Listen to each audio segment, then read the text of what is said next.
The shadows have eyes, little boy.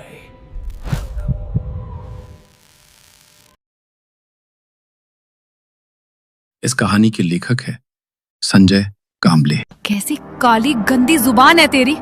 अपना मुंह बंद कर, वरना देख तेरी इस जहरीली जुबान को कैंची से काट दूंगी। अस्पताल की दूसरी मंजिल के वार्ड में ये चीख गूंज उठी। उसी समय सीढ़ियों पर भारी जूतों की आवाज सुनाई दी। इंस्पेक्टर साहब तेजी से खाली बरामदे में चल रहे थे। उनके पीछे 2 सिपाही और अस्पताल के प्रमुख डॉक्टर जोशी भी कदम से कदम मिलाकर चल रहे थे। सर, मैं 2 दिनों के लिए मुंबई गया था। वहां हेलुसिनेशन नाम की मानसिक बीमारी पर एक कार्यशाला आयोजित की गई थी, जिसमें मुझे मुख्य अतिथि के रूप में बुलाया गया था। तो आप वापस कब लौटे? एक कुल्टा, क्या काली जुबान है तेरी। तुम्हारे परिवार ने तुम्हें यहाँ शायद इसीलिए पटका है क्योंकि तुम ऐसी बेतुकी मनहूस बातें करती हो। इंस्पेक्टर साहब चलते चलते रुक गए। जिस दिशा से आवाज आ रही थी वो महिला वार्डन ठीक उनके सामने थी, लेकिन उसका ध्यान उस मरीज पर था जिस पर वो चिल्ला रही थी। वो मुड़ी और अचानक इंस्पेक्टर को अपने ठीक पीछे खड़ा देख सहम गई। जरा बीच में से हटने की जहमत उठाएंगी? माफ कीजिए सर। मावशी डरकर एक तरफ हो गई। इंस्पेक्टर साहब ने आगे बढ़कर उस आधे खुले दरवाजे से भीतर झांका। कमरे में गहरा अंधेरा था। कोने में एक मरीज बैठा था जिसका चेहरा साफ नहीं दिख रहा था, बस उसके चश्मे के सफेद कांच अंधेरे में चमक रहे थे। इंस्पेक्टर ने महसूस किया कि उस मरीज की नजरें अपनी कोठरी से निकलकर सामने वाले कमरे पर टिकी थीं। ये पीछे वाला कमरा किसका है और आप कौन है? मैं यहाँ की वार्डन हूँ सर। मुझे सब मावशी कहते हैं। इंस्पेक्टर ने बिना कुछ कहे उस बंद कमरे का दरवाजा खोला। डूबते सूरज की तिरछी किरणें कमरे के गंदे फर्श पर पड़ी। कमरे से एक अजीब सी सड़ांध आ रही थी, मानो महीनों से सफाई ना हुई हो। इंस्पेक्टर की नजरें कमरे में घूमने लगी। बाईं ओर दीवार से सटे बिस्तर पर खून के सूखे हुए तप्पे थे। खिड़की का आधा कांच टूटा हुआ था और बाकी आधा फ्रेम में झूल रहा था। इंस्पेक्टर ने अपनी छोटी छड़ी से खिड़की को धकेला और नीचे देखा। नीचे कांच के टुकड़े बिखरे पड़े थे। खून के छींटे दीवार पर भी हैं। इंस्पेक्टर बाहर जाने ही वाले थे कि उनकी नजर फर्श के एक कोने पर अटक गई। वे ठिठक गए, वापस अंदर आए, झुके और उस चीज को गौर से देखा। ये तो किसी लड़की के हाथ की आधी कटी हुई उंगली है। कमरे के बाहर सन्नाटा छा गया। सब सांस रोके इंस्पेक्टर को देख रहे थे। हवलदार, जल्द से जल्द फॉरेंसिक टीम को यहाँ बुलाओ और उनके आने तक किसी को भी अंदर मत आने देना। इंस्पेक्टर साहब उस कमरे से बाहर निकल रहे हैं, तभी सामने वाले अंधेरे कमरे से, जहां वो चश्मे वाला मरीज बैठा था, एक महिला की भारी आवाज आती है। आखिरकार अंत हो गया। पर सच में अंत हुआ है या अंत की शुरुआत है, या शुरुआत से पहले ही अंत हुआ? जो भी हो, अंत में उसे मुक्ति मिल ही गई। मुक्ति। इंस्पेक्टर रुक गए और उस अंधेरे कमरे की तरफ देखने लगे। अपनी या अपनों की मुक्ति के लिए किसी पराई की बलि देने वाली इस दुनिया में उसने किसी पराई के लिए बलि दी। बलि, बलि, बलिदान।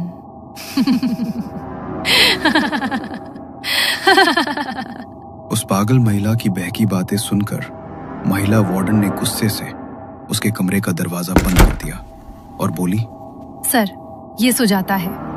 इसे वो बीमारी है, क्या नाम है उसका?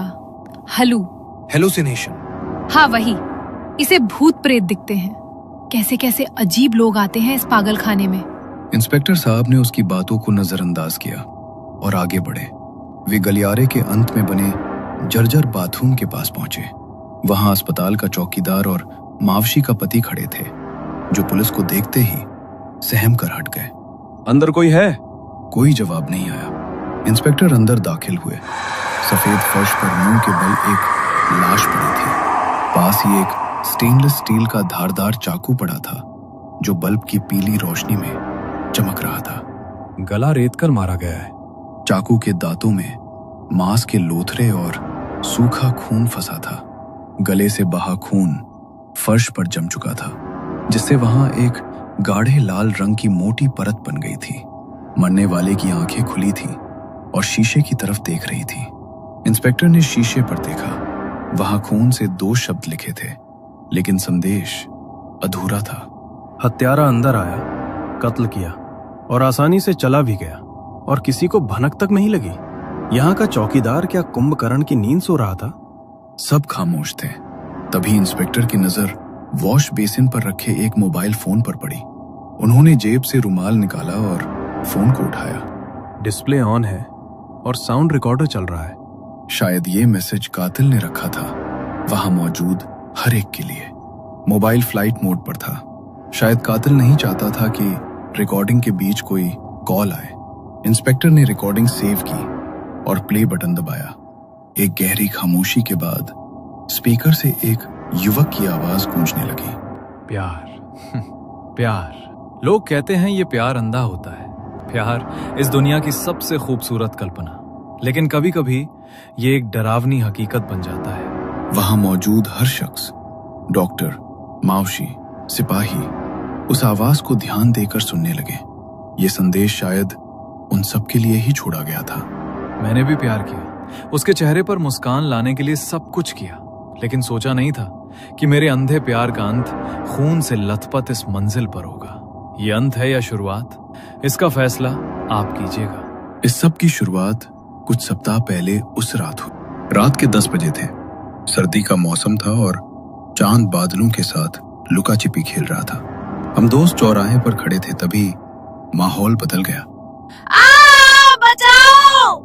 वो आवाज इतनी भयानक थी कि हमारी हंसी मजाक तुरंत बंद हो गई। गली सुनसान थी। स्ट्रीट लाइट्स में से ज्यादातर खराब थी। लोग अपने घरों से बाहर निकल आए। ये आवाज सुनी तुमने? ये कहाँ से आ रही है? हाँ भाई, मैंने भी सुनी। शायद उस नए वाले घर से आ रही है जो गली के आखिरी छोर पर है।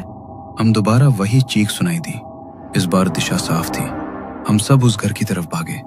गली के आवारा लड़कों ने वहां के बल्ब फोड़ दिए थे, इसलिए वहां काफी अंधेरा था।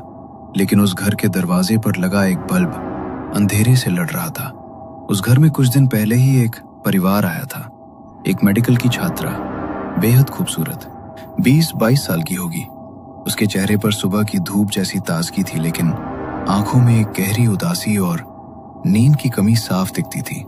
सकी बड़ी बड़ी काली आंखें मानो किसी का राज जानती हों। उसके लंबे घने बाल जो अक्सर उसके चेहरे पर आ जाते थे। वो साधारण सूती कुर्ता और जीन्स पहनती थी, लेकिन उसकी चाल में एक अजीब ठहराव था। मैंने उसे कभी सामने से नहीं देखा था, बस दोस्तों से सुना था। जल्दी चलो, दरवाजा तोड़ना पड़ेगा। हम दरवाजे पर पहुंचे। अंदर से अभी भी चीखें आ रही थी। मैंने आओ देखा न ताओ कंधे से धक्का देकर दरवाजा खोल दिया।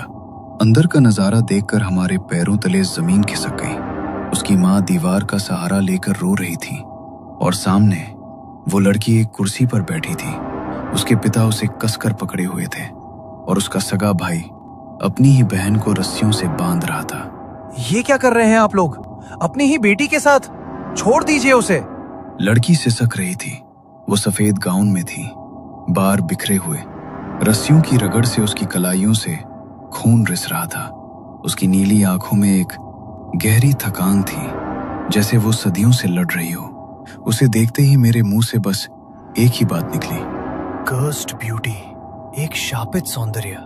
घर के अंदर तनावपूर्ण माहौल था। लड़की की सिसकियां गूंज रही थीं। पिता की पकड़ धीरे धीरे ढीली पड़ गई। उनकी उंगलियां कांपने लगी और फिर जैसे उनकी सारी ताकत खत्म हो गई हो, वे वहीं जमीन पर बैठ गए। अपने दोनों हाथों से चेहरा ढककर वे फूट फूट कर रोने लगे। ऐसा लग रहा था जैसे उनके कंधों पर पूरी दुनिया का बोझ आ गया हो। शांत हो जा मेरी बच्ची, भगवान के लिए शांत हो जा। तेरी माँ यहीं है, तुझे कुछ नहीं होने देगी। माँ ने उसके चेहरे से बाल हटाए। अब मैं उसका चेहरा साफ देख पा रहा था। वो वाकई खूबसूरत थी, लेकिन उस खूबसूरती में एक खौफनाक परछाई थी। वो अपनी माँ की गोद में सिर छिपाने की कोशिश कर रही थी, लेकिन बीच बीच में अचानक कांप उठती और डरकर इधर उधर देखने लगती। अरे भाई साहब, ये सब क्या हो रहा है यहाँ? क्या हुआ इस बच्ची को? डॉक्टर को दिखाया है या नहीं? सजा भुगत रहे हैं हम, बहुत बड़ी सजा। शायद मैंने पिछले जन्म में कोई ऐसा पाप किया होगा जिसका फल आज मेरी बेटी भुगत रही है और मेरा पूरा परिवार भी। उन्होंने ये तो कहा कि ये पाप का फल है, लेकिन असल में हुआ क्या था ये बताने से साफ इनकार कर दिया। उनकी आंखों में एक ऐसा डर था जो बयां नहीं किया जा सकता था। भीड़ धीरे धीरे छट गई। हम सब वापस आ गए। उस रात मैं अपने बिस्तर पर लेटा था, लेकिन नींद कोसों दूर थी। क्या हुआ होगा उस लड़की को? ऐसी कौन सी बीमारी है जिससे वो मेडिकल स्टूडेंट होकर भी नहीं लड़ पा रही? और उसका परिवार, वे उसे बांध क्यों रहे थे? दीवार पर बल्ब के पास एक छिपकली एक कीड़े का शिकार करने के लिए घात लगाए बैठी थी। मेरी नजरें उस शिकार पर थीं, लेकिन दिमाग में बस वही चेहरा घूम रहा था, वो शापित सौंदर्य। आखिर कब तक वो ऐसे तड़पेगी? क्या मैं कुछ कर सकता हूँ? दूर कहीं किसी कुत्ते के रोने की आवाज आ रही थी। रात गहरी होती जा रही थी और साथ ही मेरे दिल में उस लड़की के लिए एक अजीब सी बेचैनी और आकर्षण भी गहराता जा रहा था। यहीं से शुरुआत हुई मेरे उस दीवानेपन की, जिसने आज मुझे और उसे इस अंजाम तक पहुंचा दिया। इंस्पेक्टर अस्पताल के बाथरूम में रिकॉर्डिंग सुन रहे थे। उन्होंने रिकॉर्डिंग बंद करते हुए गंभीर मुद्रा में कहा, शापित सौंदर्य और पाप का फल। मामला सिर्फ कत्ल का नहीं है डॉक्टर जोशी। इसकी जड़ें उस घर और उस लड़की की बीमारी में छिपी हैं। आखिर वो लड़का कौन था और उस अस्पताल में मिली कटी हुई उंगली के पीछे कौन सा खौफनाक रहस्य छिपा है? क्या उस उंगली का और उस रहस्यमयी लड़की का कोई गहरा कनेक्शन था? इन सारे सवालों के जवाब जानने के लिए देखिए संजय कांबले द्वारा लिखित प्रपोज कहानी का अगला एपिसोड।